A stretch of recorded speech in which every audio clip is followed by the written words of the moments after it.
लगातार हम आपको अपडेट बता रहे हैं यूक्रेन और रूस के युद्ध का, और एक बड़ा अपडेट यह है कि लगातार रूस की सेना कीव में आगे बढ़ती जा रही है। रूस के काफिले का नया वीडियो सामने आया है, वो वीडियो हम आपको दिखा रहे हैं। कीव में लगातार आगे बढ़ रही है रूस की सेना। ये जो तस्वीरें हैं वो सिर्फ सेना के इसमें ट्रक नहीं हैं, इसमें बड़े बड़े विस्फोटक टैंक हैं और साथ साथ हेलीकॉप्टर के जरिए इस पूरे काफिले पर निगरानी भी रखी जा रही है कि आगे अगर किसी तरह की कोई बाधा, कोई दिक्कत, किसी तरह से हमले का कोई अंदेशा हो तो फिर हेलीकॉप्टर के जरिए उसको टारगेट किया जा सके, या फिर पहले ही जो सेना के टैंक आगे बढ़ रहे हैं उन्हें इत्तला किया जा सके, उन्हें जानकारी पहले से दी जा सके।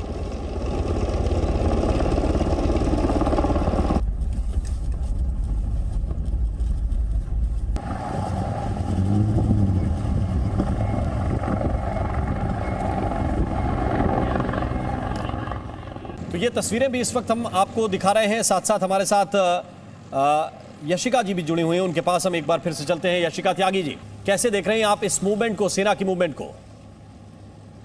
देखिए, सेना का मूवमेंट एकदम स्ट्रेटेजिकली चल रहा है। जिस तरीके से प्लान किया होगा पुतिन ने, शायद इतना लंबा खिंच जाएगा ये उन्होंने नहीं सोचा था। ही वॉज जस्ट गिविंग कि 48 घंटे के अंदर ये यूक्रेन गिरेगा, लेकिन यूक्रेन का जो ये रेजिस्टेंस है ये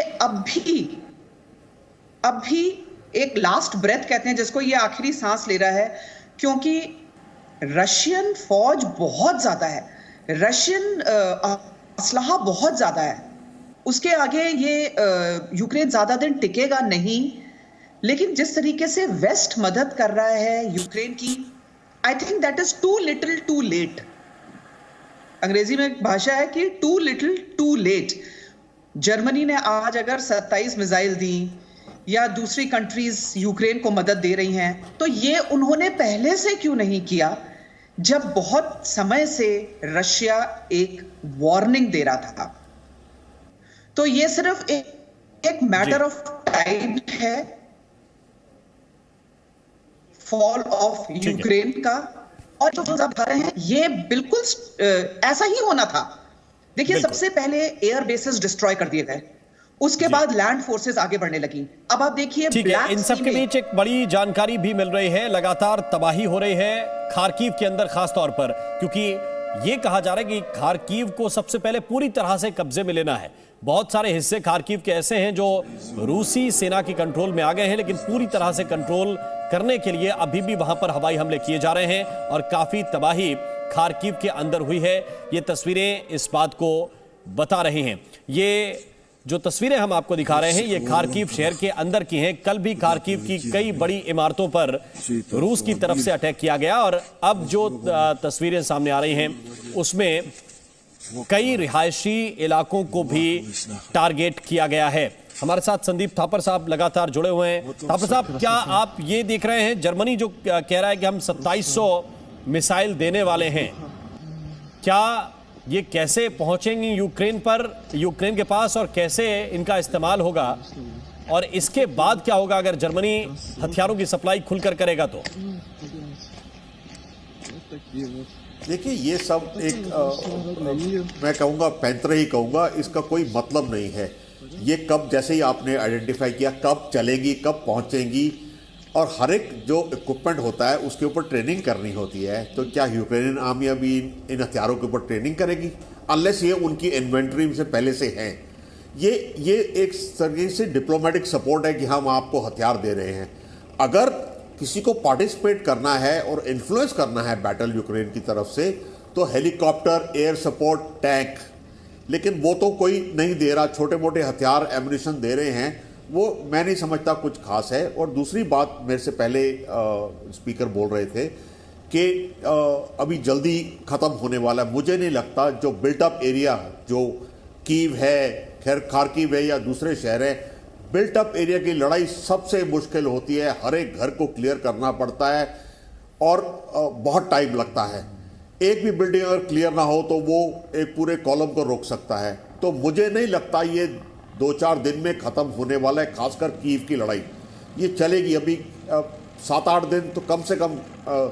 और जैसे ही बढ़ती जाएगी, अब रशिया का डेस्परेशन भी बढ़ता जाएगा और हथियार भी वो ज्यादा और आर्टिलरी फायर, एरियल बम्बार्डमेंट करेंगे क्योंकि डेस्परेशन शो होगा उनका। जी बिल्कुल। इन सब के बीच जो तस्वीरें हैं वो भी हम आपको लगातार दिखा रहे हैं, और एक तरफ सेना बढ़ती जा रही है, दूसरी तरफ जो एयरफोर्स है वो भी लगातार अटैक कर रही है। कई स्कूल भी तबाह हुए हैं, खार्किव में बड़ी संख्या में स्कूल तबाह हुए हैं, ये भी जानकारी इस वक्त मिल रही है।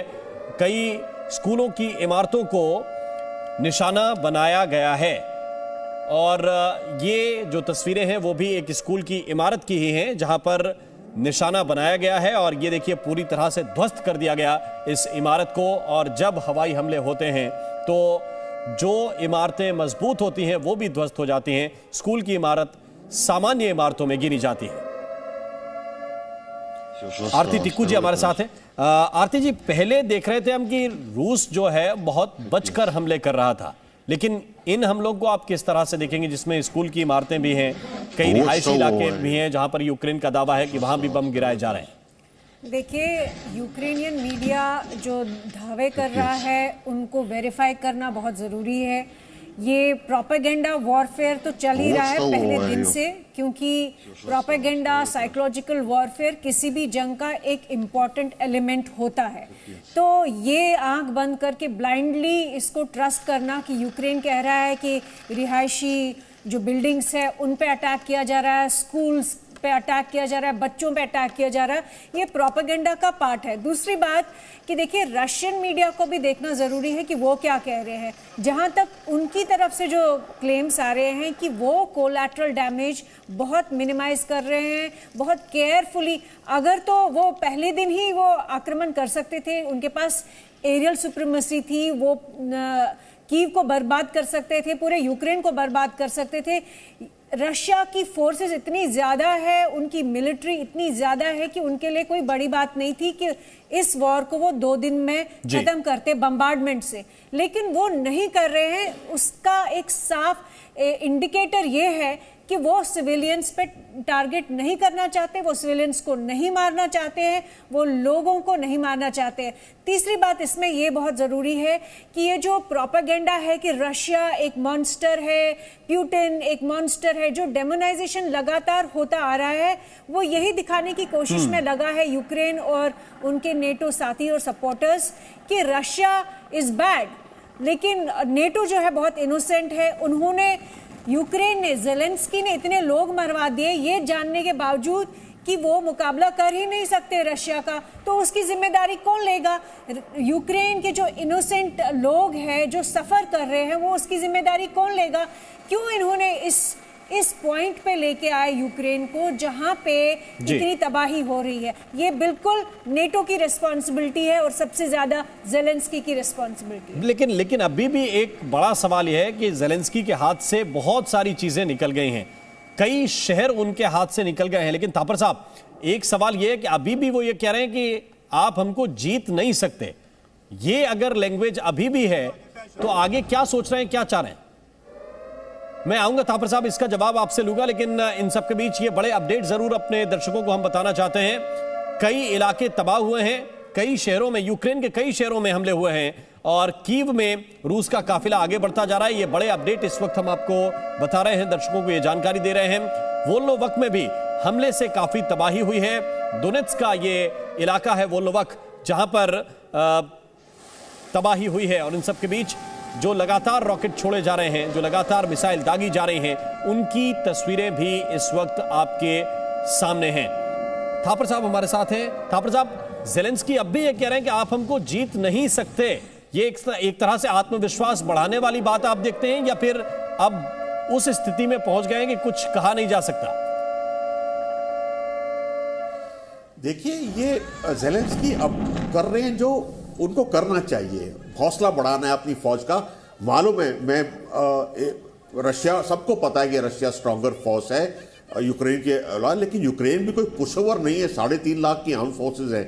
और मैं आरती जी से डिसएग्री करूंगा इस मामले में कि इसका मतलब ये हुआ कि अगर आपके अपोनेंट आपसे स्ट्रांग है तो पहले दिन ही आप हथियार छोड़ के उनको आने दीजिए, ऐसा नहीं होता। आर्मीज लड़ती हैं जब तक वो लड़ सकती हैं। और जब तक कि वो डिफाई कर सकती हैं अटैकर को, और जब उनकी कॉम्बैट पावर कम हो जाती है तो दूसरे को विक्ट्री मिल जाती है। इसका मतलब यस, सिविलियन कैजुअलिटी होती है, वो वॉर में अनफॉर्चुनेट है, वो हर वॉर में होती है, लेकिन कोई आर्मी अगर प्रोफेशनल आर्मी है वो लड़ेगी। थापर साहब, ये आप बिल्कुल ठीक कह रहे हैं कि सेना का काम है, सेना का काम है। थापर साहब ठीक कह रहे हैं कि सेना का काम लड़ना है, और सेना आखिर Presenting B News app, available on Google Play and App Store. Download it now.